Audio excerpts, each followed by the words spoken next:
since I came to the States about more than a month ago,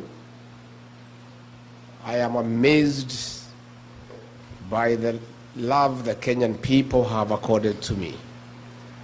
I'm also fascinated by the unity of the Kenyan people, of staying together as Kenyans, loving one another, taking care of each other, and being your brother's keeper.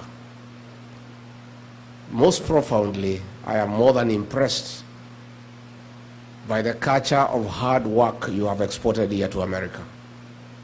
Kenyans here are doing well, they are doing great. Those who are employed are respected at their working places for being hard workers and being very committed and focused in the jobs that they do. Other Kenyans, I'm so happy, have graduated into creators of employment. They have started businesses that have succeeded. And that tells me and gives me comfort that Kenya, we are okay, we are good. If we are given the right opportunity, the right environment, working systems, Kenyans can thrive and succeed anywhere in the world. Mujipigie makofi.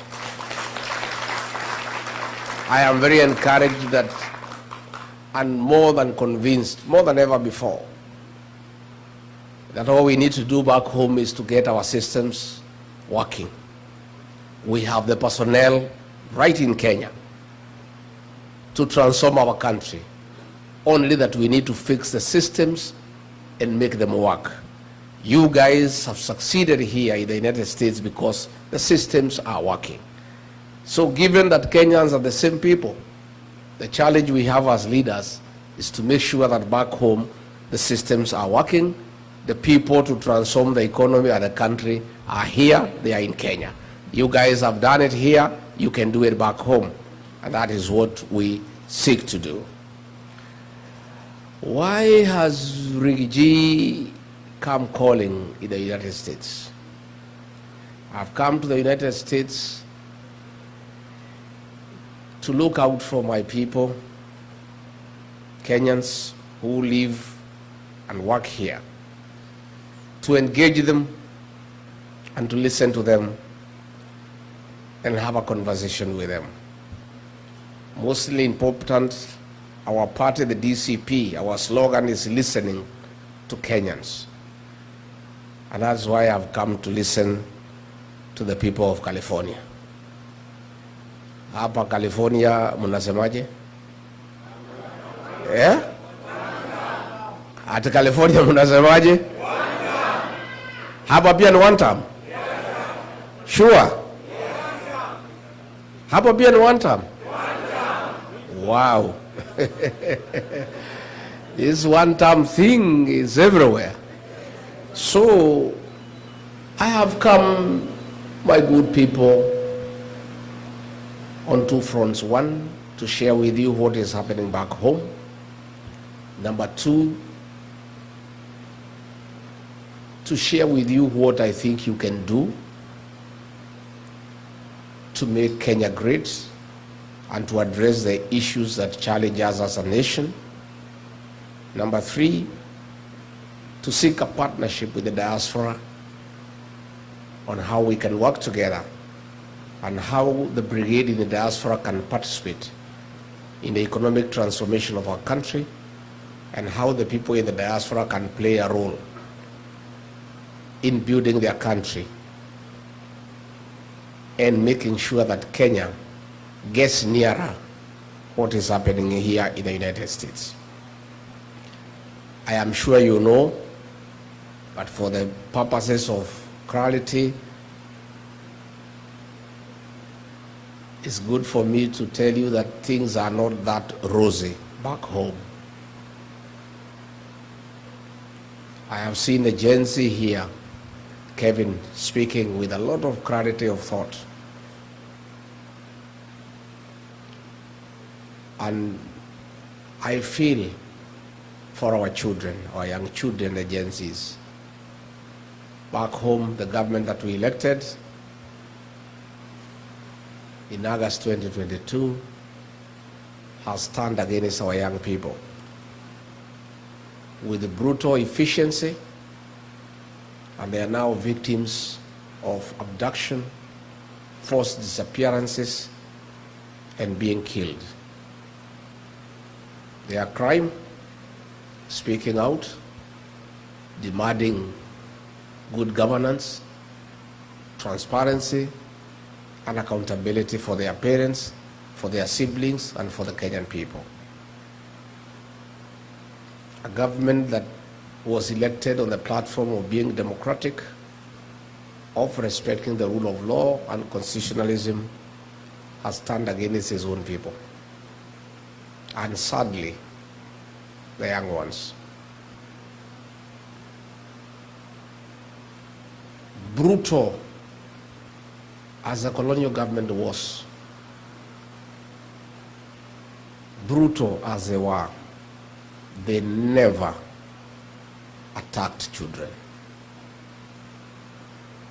Even the difficult years of the Moi rule of 24 years, that government by President Moi persecuted men.